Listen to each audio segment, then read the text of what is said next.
Sahana avatu, Sahana bhunaktu, Saha viryam kadavavahai, Tejasvinavadhitamastu, Ma vidvishavahai.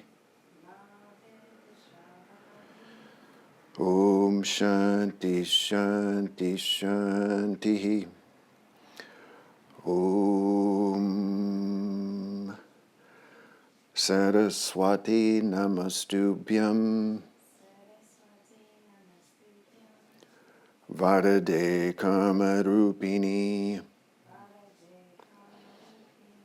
Vidyarambam Karishyami Siddhir Bhavatu Me Sada.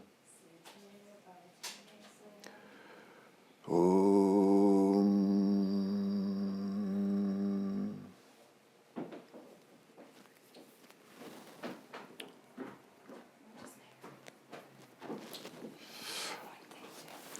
All right. So, the ninth talk. So it's on props and modifying.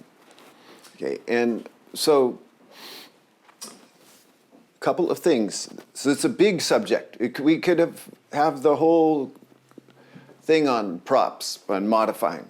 Okay, so I can't get everything in one conversation. So I'm going to hit on a couple of things briefly, even though they could go into more detail. And so one thing I just want to get out of the way is the kind of, to me, unfortunate fact that our lineage is like props are taboo to at least half or way more than half of the people that practice. And that's just bizarre to me, but it's a fact. And so if you're serious about Ashtanga, then you're going to use props, you have to contend with it in some way. Because being serious about Ashtanga, then it weighs on you.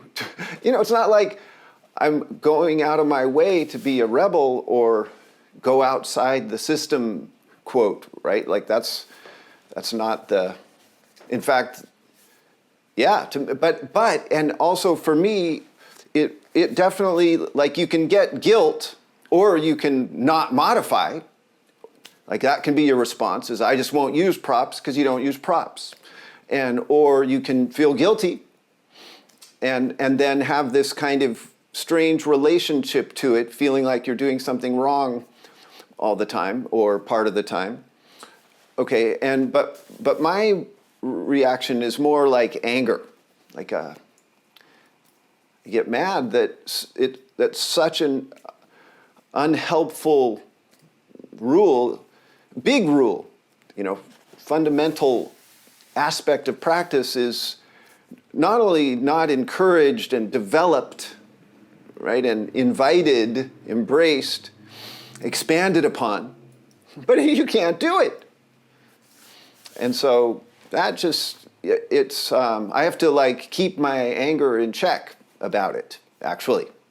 And because too much anger it leads to unskillful action, and right? And so this is what I'm saying, though. This is a whole subject, but I don't want to dwell on it. It's just, that exists and you move on. Okay, and into the wonderful exploration of customizing your practice, and also that it's individuals interpreting a system that have decided this rule. It's not a built-in thing, okay? So because, and I've read to you out of the Yoga Rahasya, right? And in a different talk, but I will refresh your memory. Okay, so, and this is Krishnamacharya, who's the teacher of Ashtanga's teacher. Okay, so the roots of our yoga come from this man, and this is this is his translation of a book that he revered, that he went by. Okay, and it says, before yoga is taught, the teacher should consider the time, surrounding, age, nature of employment, energy, and strength of the person, and their power of comprehension. Okay, the practice of yoga. Okay, and then, owing to the differences in body structure, all the asanas are not meant for everybody. And for in reality, people are stout, lean, crooked, or lame. And then, as usual though, these texts, they don't go into enough detail. Because it's not that, and you could take this like, okay, then, Marityasana D is beyond me, so I don't do it. Or dropping back is beyond me. But no, that's not a nuanced enough interpretation. It's like every version of every asana, or the farthest version of every asana, is not capable of everybody. Everybody's not capable of that. Okay? So, that's that.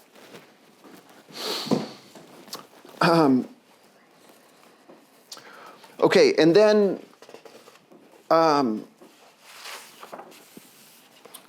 I will tell you that I have that saying that I learned from a teacher that I loved. Every system of knowledge is also a system of ignorance. Okay, so there's no perfect system. And then also, when you encounter the ignorance of a system, you don't throw out the whole system necessarily, because it has an aspect of that's not optimal, that's seeing it wrong, or a shadow, right? And I would say that one of Ashtanga's principal shadow aspects is the prop question, but really it's like this. I'll say it in few different ways for you. So Ashtangis tend to think that practicing something over and over again, even if it's done wrong, will give the successful results eventually. Okay? Or that repeating the wrong thing will eventually lead to the right thing. And then also that the mere fact, and then in the reverse, I'm telling you that the mere fact of repetition doesn't do it. Okay, so it's not just effort. It's right effort. Okay, and there's a big difference. Okay, to me, what I see is without props, and a lot of them, you cannot actually, you can't do it. You cannot create right effort. Because that statement from the Rahasya, where it gives you those different circumstances, the age and employment and energy and strength and those things, but those things are also changing, right? And to a certain degree, they're not changing for the better, okay? So part of aging is increasing limits. That's what, right? So that the whole cycle of life is a conception, and then this expansion phase of creation, and then a sustaining, and then a dissolution. Okay, and so how are you going to negotiate that? With skillful effort, skillful action. Okay, this and props are essential to me. Okay, so that's a little bit of that line of reasoning. Okay, and then now I want to just go down a little list with you of reasons for, or what props help you do. Okay, so one is to lessen pain. Okay, so if you're in a pose and we'll put it in a kind of like there's very basic pain, like that hurts my knee. And then there's kind of a little bit more nuanced or intricate pain. Okay, and so all of this is very fundamental, you guys, right? It's like the Yoga Sutra, the sthira sukham. Okay, these are the qualities of the asana. And sukha, it means pleasant, with space. And dukkha means pain, without space. Okay, and so, sorry, I saw somebody came, but then they didn't come. Okay. Okay, so that it's your job as you're working to negotiate, like apply vitarka, which is like analyzing these pair of opposites, sukha and dukkha.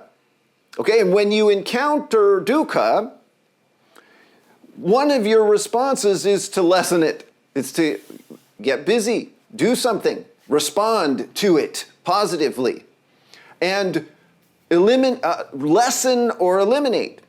Okay, and props help you do it, partly because they make it. They help you make a posture easier, okay, or less extreme.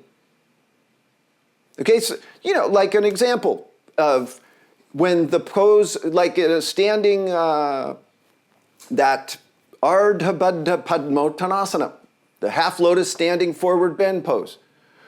Well, if half lotus is too extreme for your leg, well, then you take tree and you stay upright. It's just one example of thousands where you identify discomfort, unpleasantness, excessive difficulty, and you endeavor to remove that with a prop, with a modification. Okay? Just that simple. And a smart modification. Okay? And so one thing is you're not, in a certain general practical way, you're using props to make your pose easier. Okay? But in a more nuanced way, you're making it easier to adhere to the asana principles, like the foundation, having a solid connection with the ground, using your arms and legs as levers to support your pelvis, torso, spine, and then also having an integrity between your torso, pelvis, spine. Okay, and like you're in a position to align your joints, right? Is to have your shoulder positioned well when you reach through the arm or when you're wrapping around, right? So that's more detailed, though. That's what so you have to know what are these principles that I am attempting to reveal in every pose that I'm now reaching for a prop or modifying my position for. Okay, but this is what you're up to. Okay, and then you could also say that you're modifying to make it here. This goes back to what I was saying about thinking that repeating the wrong thing over and over again leads to the right thing. And I give you the perfect example, because you see it all the time. Students trying to do chaturanga and doing a terrible job of it, frankly, in terms of alignment and body structure, compromising their skeleton, thinking that and it's a noble thought. It's a noble thought, people, that if I just try hard enough and with all my might and go as far as I possibly can many times, it's gonna come out right. But no, people, it's not efficient. Okay? If you're going to insist that that's one of your strategies, it can only be one of your strategies. It can't be your whole approach. And the thing is what is wild is, yoga, some people get attracted to Ashtanga because of the look, right? The lean body and the muscles. Okay? But you can see people practicing for 10 years, 6 days a week, that have no definition in their arms or belly because they're not, the right effort is not there. Okay, so the repeating didn't lead to the result, which is you're not trying to look good necessarily, but you are trying to have a very fit body and fit to do other things. But also, if you're into asana, you've got to be strong.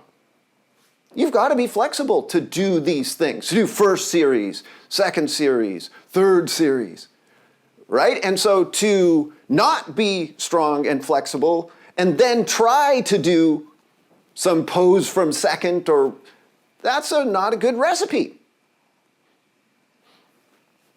Okay? Now, and then here's another really important practical reason. So props help you learn in steps. Okay? And remember this. You see, this is where we go wrong, is that the standard pose you see, like in a book, in a photograph of like Asana, the standard pose, the ones that we think of, yeah, that's the pose. That's Navasana. That's Asana B, right? Where I can tell you that standard pose is, as a rule, far into the process. Okay? You won't necessarily say it's the end of the process, because there's almost always some variation that you can go even further. Okay? But those poses, the basic ones that you find in those series, they represent extreme difficulty to do with integrity. And they require, for most of us, they require steps, okay, and modifying. And so this is the thing, and so you can know that when you're going to modify Asana D, you're going to go backwards. You're going to make it easier, not harder, for the most part. Okay, so every step, as you research your steps, you're going to think of the standard position as basically the final or the hardest version, allowing that there's some harder, but it's a healthy representation of difficulty. Okay, and then samastitihi is where the first step. Okay, so that's that. And samastitihi has those asana principles. Okay, so your feet are planted on the ground. Your legs and arms are long and strong, and they're supporting your neutral pelvis, spine, head position. And you're able to formalize that. It's not just standing. Okay, it's very completely different thing than just standing there. No, it's very alive, full participation, activated and aligned standing. And then you can go through the steps that lead to a pose in logical, right? And thinking in the categories. Is this a neutral pelvis position? And then, what is this pose doing to me? So this pose, it ought to be a neutral pelvis position, like Virabhadrasana A. Okay, warrior one. Okay, so when you go into that lunge and reach your arms up, okay, it's, in the ideal sense, it's a neutral pelvis. Okay, but the posture itself, it's designed to make that hard to do.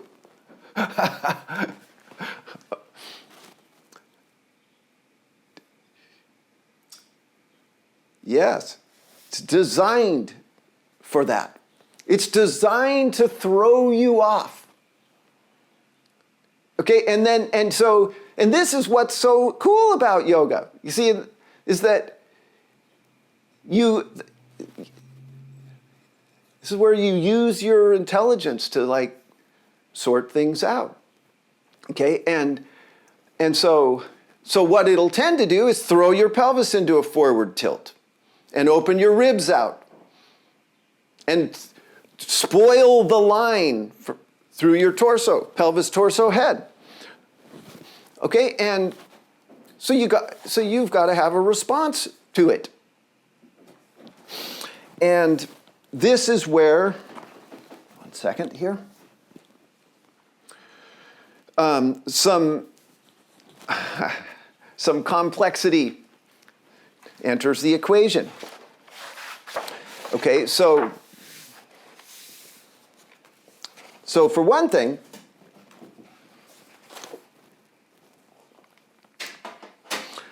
a couple of things here. Where did I do with that? Ah, yes. I do want to. I skipped this line from the Yoga Rahasya, but I'm gonna put it back in because it's so. It is. I do think that it's essential.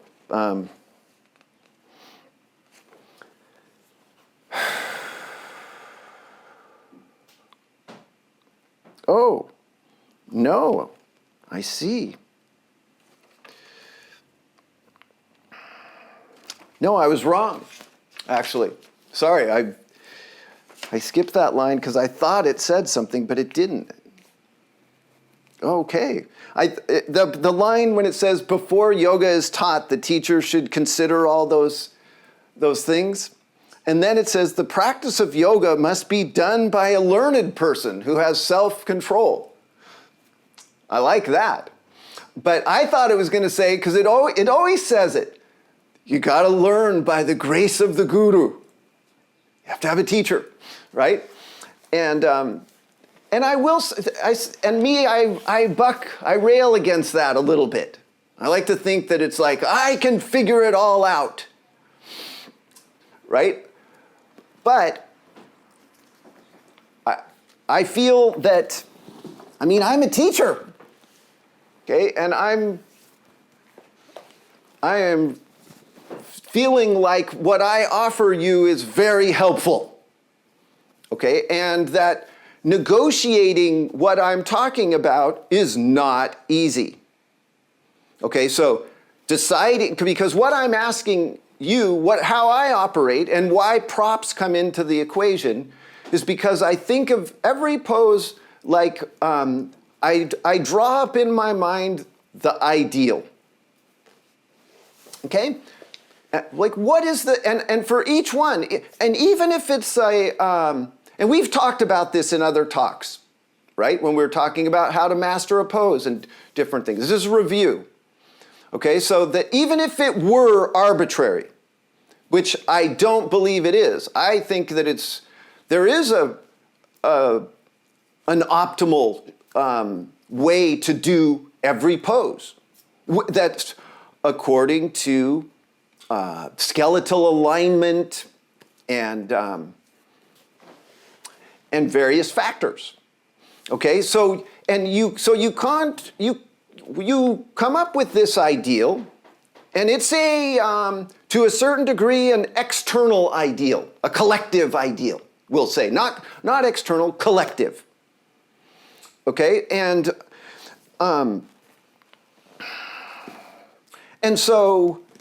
then you determine where you are in terms of being able to meet that ideal. Okay, and just to give you more power in the situation, because some people don't like the word ideal or like perfection because they feel that then it's too strict, or it's like something being imposed from the outside and then you try to measure up against it and you feel like a failure, like perfectionism, right? But remember that an ideal is satisfying one's conception of what is perfect, most suitable, or what constitutes very good. Okay, so this is a very different thing. It's not saying an ideal isn't what is perfect or most suitable. It's satisfying your conception. Okay, so it puts the power in your hands. Okay, so you get to decide the standard for your practice. Okay, but me as a teacher, I can tell you that my standard is I intentionally try to make it as high as possible. Okay, and because that to me is life. I've got my little time here, and I want excellence. I want to strive for perfection. I want to know what that is to me, and then I want to try for it. And I want to even shape my life around that pursuit or that contemplation, that value. Okay, and so, and the pose, this is the thing. This is the microcosm. This is the laboratory where that exploration and discovery happens that I'm going to apply everywhere in my life. Okay, and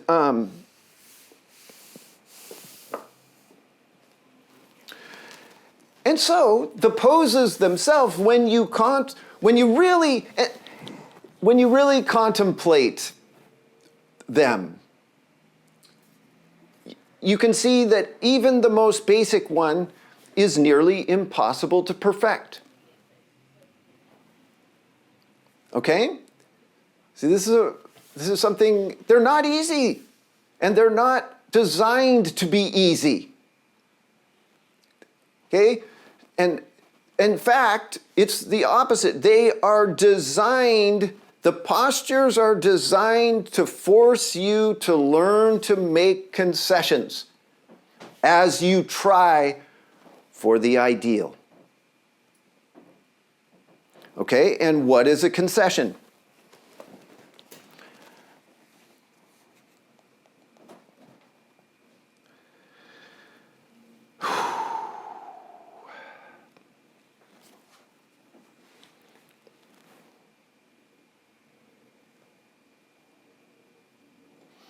So one thing, it's just simply a point, a thing or a point yielded. Or something allowed or given up in order to end a disagreement. Okay, and dukkha, we'll go back to dukkha. Partly, you can say that, so sukha is agreeable and dukkha is disagreeable. Okay, and so you're trying to end disagreeableness to the best of your ability. Okay, and see, this is the thing about the when you just repeat and hope for the best, thinking that just however your body happens to do it, if I keep repeating that, it's going to work out. See, the problem with that, one main problem is that you're making concessions by default. Okay? Your body goes out of the position in some way, and you've missed the route to the ideal, to this thing you're trying for, the aligned position, right? Whereas when you consciously modify, then you can set the priority. You can decide. See, I love this. It's something given or allowed or given. Okay, so now I'll stick with my Warrior One example. You see, so to me, you can say that the ideal is, and this also goes with what I was talking about, I believe, last week with the essence. What is the essence, the swarupa of each pose? And so to me, the essence of Warrior One is a lunge. Okay, this is key. It's a lunge. That stance is paramount. Okay, and you're looking for your thigh to be parallel to the ground with the knee lined up over the ankle. Okay, and then second, it's a neutral pelvis, neutral spine, mighty reach up to the sky, a vertical reach. And that's its essence.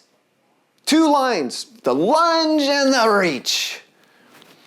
Okay, and so people, when often the way that what they prioritize, so making concessions is also another way to say it, is to set the priorities.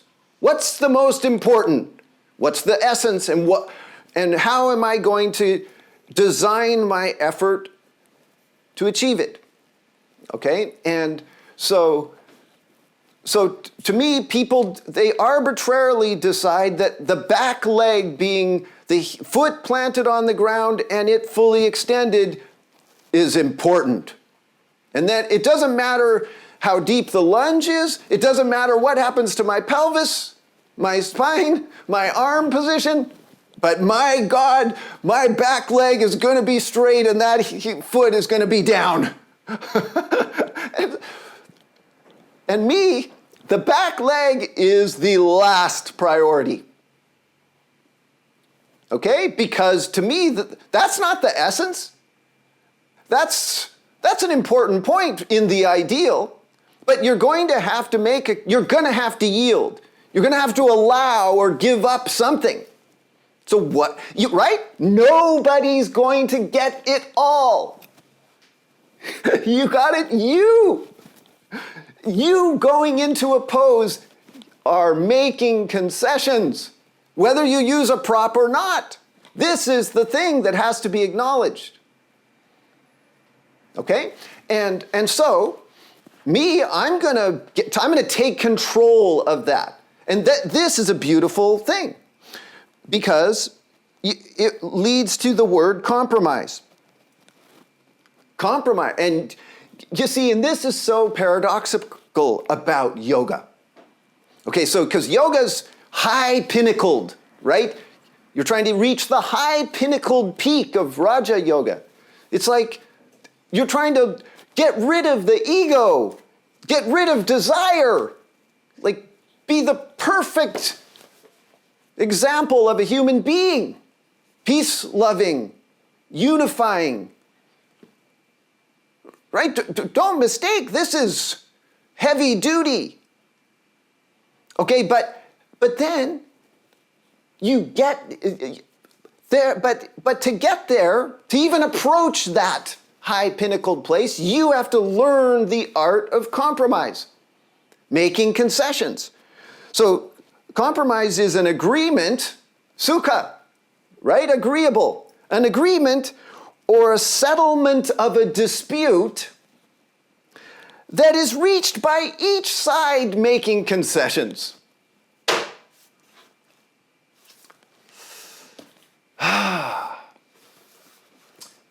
Okay, and so So this is the world of props to me. This is where it all comes from. Okay, and then the technical play out of it is, this is why I do think that having a teacher is so key. And a teacher that makes sense to you, their perspective. Because how are you going to identify how to prioritize? How to kind of think, and what is the ideal Marityasana? What is the ideal Bhujapidasana? Bakasana. Every pose, every transition. What's the best way to jump from downward dog and take Kurmasana? What's the best way to come up into Viparita Dandasana? Come up and go back over. So many decisions. And then what are the steps that help you to get there? Okay, and let's go back to, for a moment, so when we talked about fear, okay, we came right up to this point, but we didn't get there. And today we'll spend a little bit of time on it, because this is one of your big reasons to modify, is to work with your fear. Okay, so you learn in steps because you want to risk safely. Okay, so that's your response to fear. Okay, and here's the more typical response to fear. It's either to avoid it, just nope, don't do that, or to do it hesitatingly. Okay, and so that every time you'll do a transition, you'll do it in stops and fits and wobblings and, right? But this is repeating the wrong thing, hoping that one time it's going to become the right thing. Okay, so remember, every transition is a gesture. So, and we can say that vinyasa is basically built to get you to respond positively to your fears. Okay, 1 second here.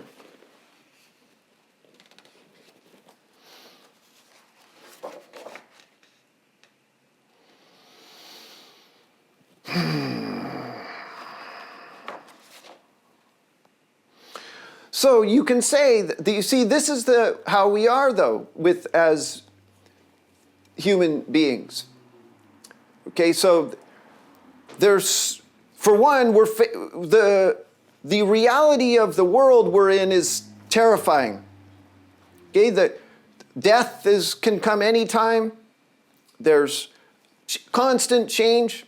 So you can't really fully rely or trust on anything permanently, right? And then not only that, but then there's everybody out there trying to do their thing. And many don't care at all, or they'll push you or take advantage of you. So many things, right? And then we try. There we go. As children, as young adults, as adults, we try so many things that don't work out.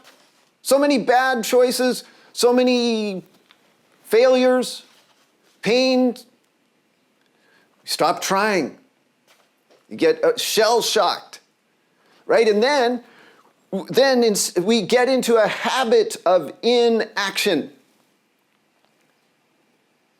Okay, and this is not some new thing or something about me or you. No, the Bhagavad Gita was made because of this very thing. Okay, it's basically a treatise on the human being turning inaction into action. Okay, and you see the thing, and this is why I get so passionate about the modifications. Okay, because the habit of inaction is so entrenched that we don't even know it. And Krishna points it out in the Gita to Arjuna. So So you can't count on yourself to become active. No, you need a practice. You need the babyest steps. Okay, so if you make your transitions all or nothing, I either kick up into headstand or not, or so many. No, then you've removed this whole methodology, this whole procedure for coming out of your shell and taking risks. Okay, and each of us has to do it daily so that we don't retract back and fall back into avoiding, dodging, procrastinating, hesitating, doubting. Okay, and so this is the thing. So that when you're afraid of getting into a pose, then you figure out what's the step. Where do I go? How do I make it easier? But still gesture. Still make a preparation for action and follow through into pure action and come to a decisive place. No matter how small it is, that gesture. When you hesitate, you identify that and go, no, that's not what I want to repeat. So what shall I do? Where's the step that gets it so that I don't hesitate? Or when I arrive in the position and my pelvis is out of line with my spine head, that's not acceptable. So what am I going to do? I'm not just going to kick up and try it again and again and again. That isn't going to work. No, I've got to think it through. Get the steps. Take it in increments. And you see, what is cool about this work is you find out that the ideal Marichiyasana has nothing to do with that photograph that you see of the person in the book or on the Instagram. Okay, that's not, Marichiyasana, perfect. That's what I want. No. And the same like with Chaturanga. Perfect plank is far better than faulty Chaturanga. In every way, you guys. Like you can, with props, you can attain that perfection. Even though the prop itself is a concession. Right? So suppose you get out the chair and you do the perfect Chaturanga. It's got a darn chair. They're not going to put you on the cover of the yoga journal, but they should.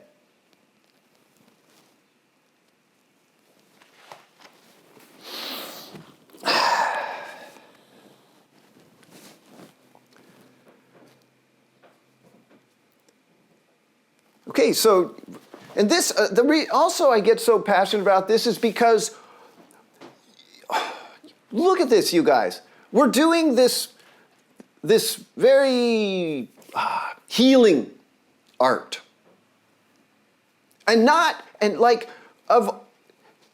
There's a limit to a certain degree of healing arts, powerful things that human beings can do for well-being, physical, mental, right? And here this is it. This technology is so vital. And then we go making these weird rules around it that make the technology either difficult or impossible to access. This is wrong.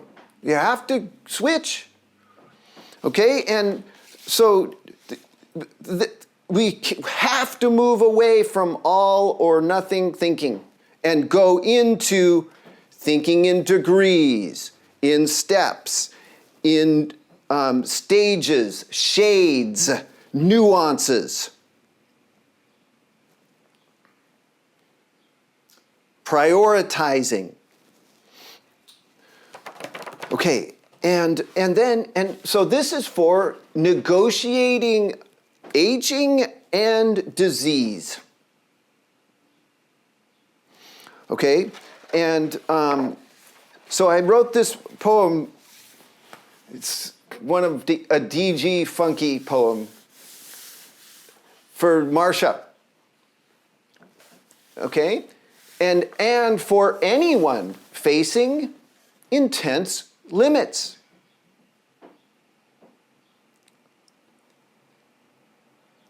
Okay, so it says, have the love of your yoga, have the love of your yoga and the skill to do it.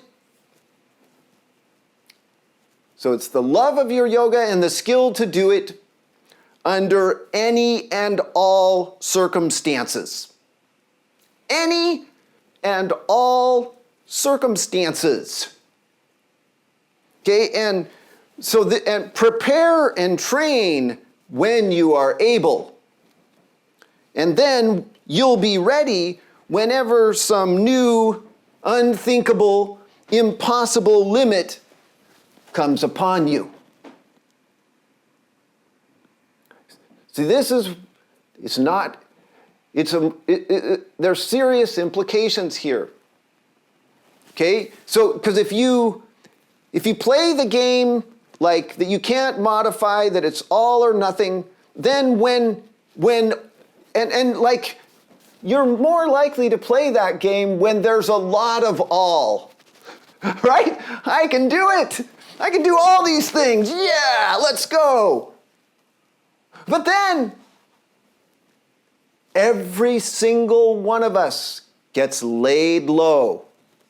Okay, there's valleys. And then what?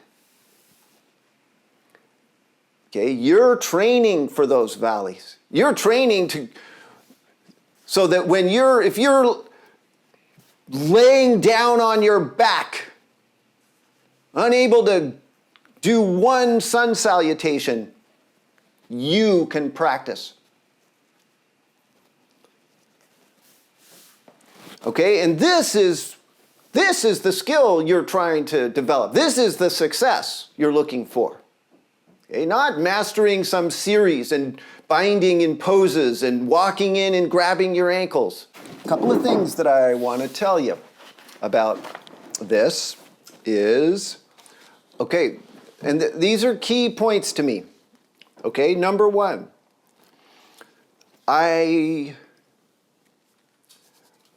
so partly there's an aspect of props and modifying that I will say I'm just going to tell you I wrote these couple of things. So one is I use props to respect the greatness of each asana and to honor hatha yoga. Okay, and so there's creativity. Okay, so to me, it's the exact opposite of the sort of taboo. I love researching these poses. Okay, I want to find out every tiniest detail, extract all the hatha yoga and raja yoga out of every posture. So I'm going to explore so many different ways of thinking about it, ways of approaching it. And I'm going to unleash my creativity on those poses. Okay, and so to me it's a form of expression, of play. Okay, and it's not, and there's history and science, ecology behind this.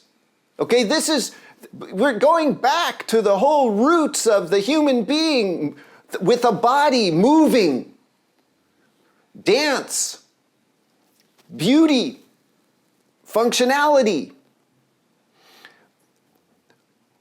Okay, and so, and 5 breaths, okay, those poses, 5 breaths is the barest minimum, the barest starting place for experiencing yoga within that asana.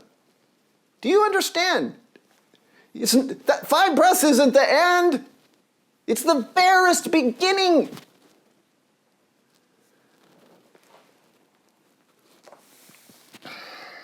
And see, here's the thing. One sec. You guys, I love this. I love this.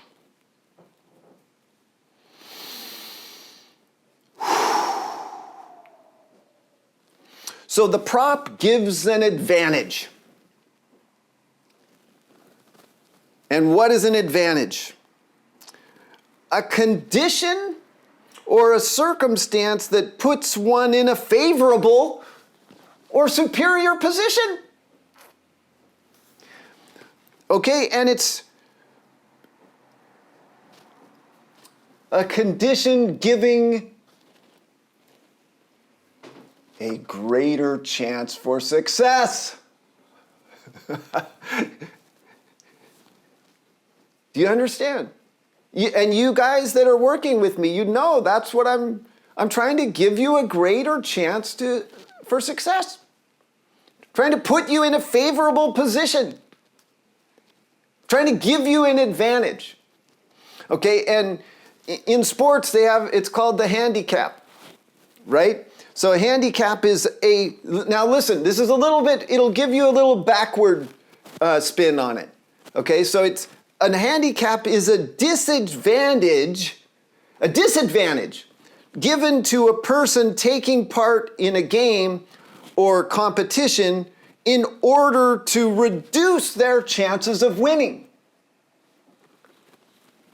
Okay, so this is the asana. The asana itself is who you're giving the handicap. Okay, so you can say your opponent is the asana, and your prop is it's because of the handicap, right? Because listen to that, it's so good. I love that. You're giving a disadvantage to that asana.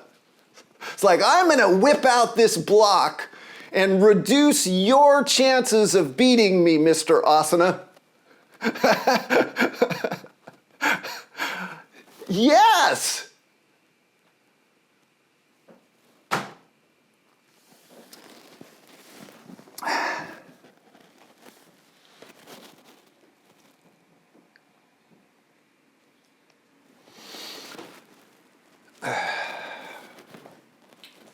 Okay, and then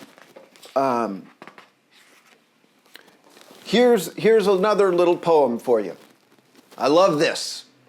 Okay, so the prop gives an advantage, helps you ask and answer the question, what if? You guys, what if? That is a glorious question. What if I had a little more strength, flexibility, leverage, lightness, heaviness, earth, space, ability to lengthen or stay longer, or easier, stay easier? What if I could eliminate that dukkha, that discomfort, unpleasantness, pain, create more enjoyment, bliss, participation, release, receptivity, stillness, dynamic action? What if? That is it.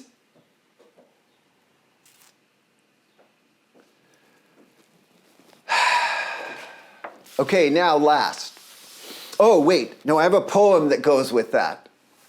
You guys, I have a poem from Kabir, not a DG.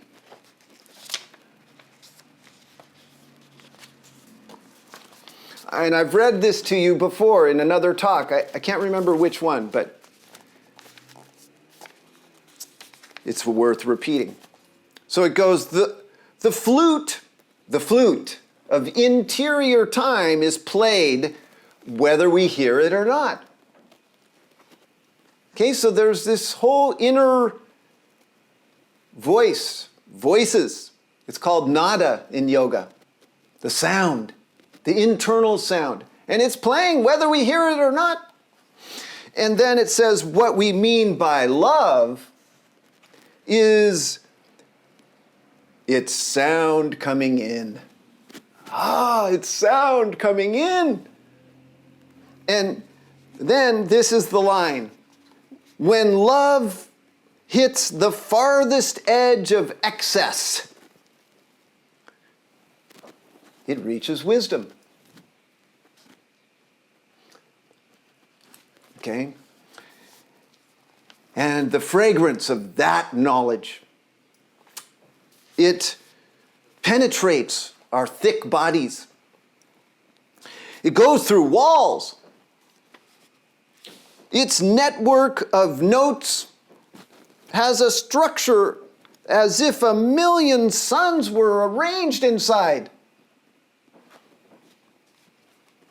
This tune has truth in it. And where else have you heard a sound like this? This is why I research. That love of that shape, it's going to reach an excess. And then there's going to be wisdom.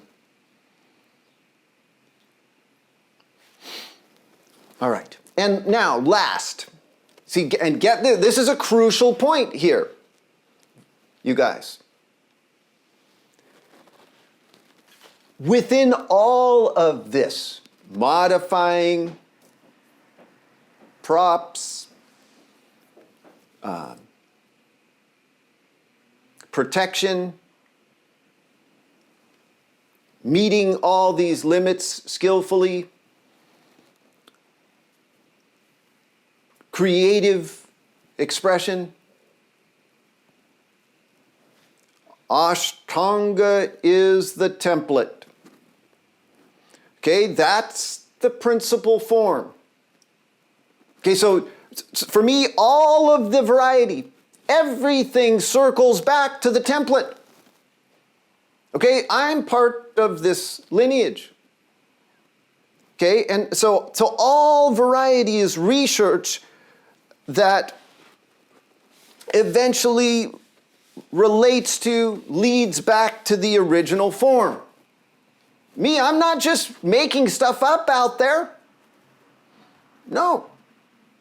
I am attempting to perfect, know better, explore, be connected to, love, honor, investigate, find out about Ashtanga.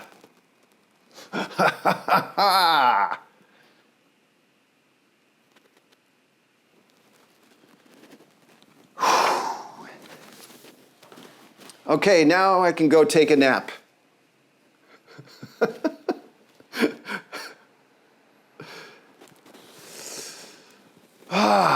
Gosh.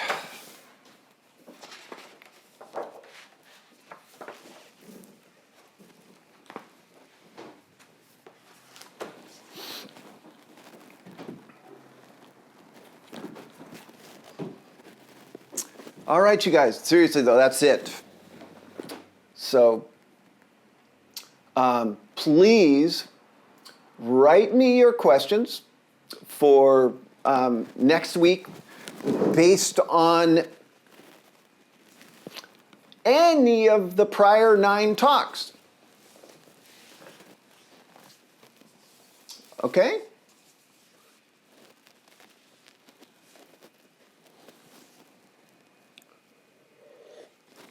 One other thing.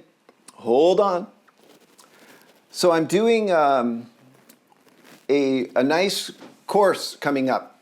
It's so I have this Mysore Foundations where I teach you these principles that I've been addressing these all 9 talks. And in those principles, we work with Surya Namaskara, standing and finishing postures. But in this version, then we will also work on those principles in second series. So it's a Mysore Foundation second series. And it's 2 months long, so it's very healthy time to work together. It's 2 days a week. One is a more led class on the Tuesdays, and then the Thursdays will be a small group Mysore where you will practice the things that we've been doing each week. Okay, and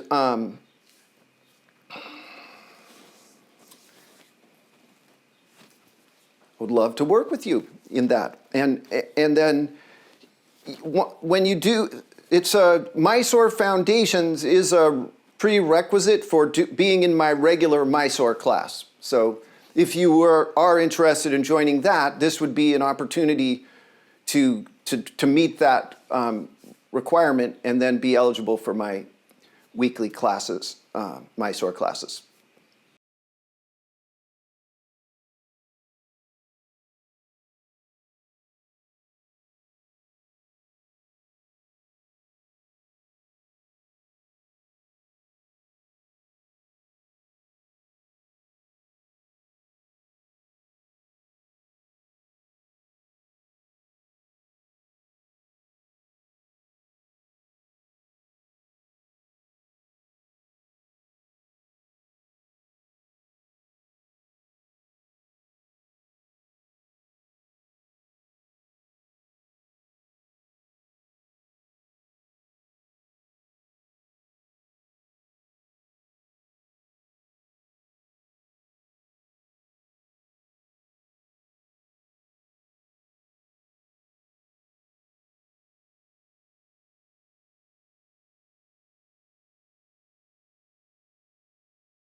Okay, so I got that.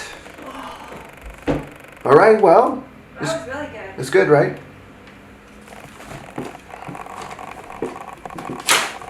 Did you only stop the Zoom one? Yeah, so what do I stop? So there's another video, right? There's another picture of you and it says recording Yeah, up on the top. let's see here. Yes. Okay, I think it's in the bottom right hand corner. It says stop. Finish. Finish, yeah.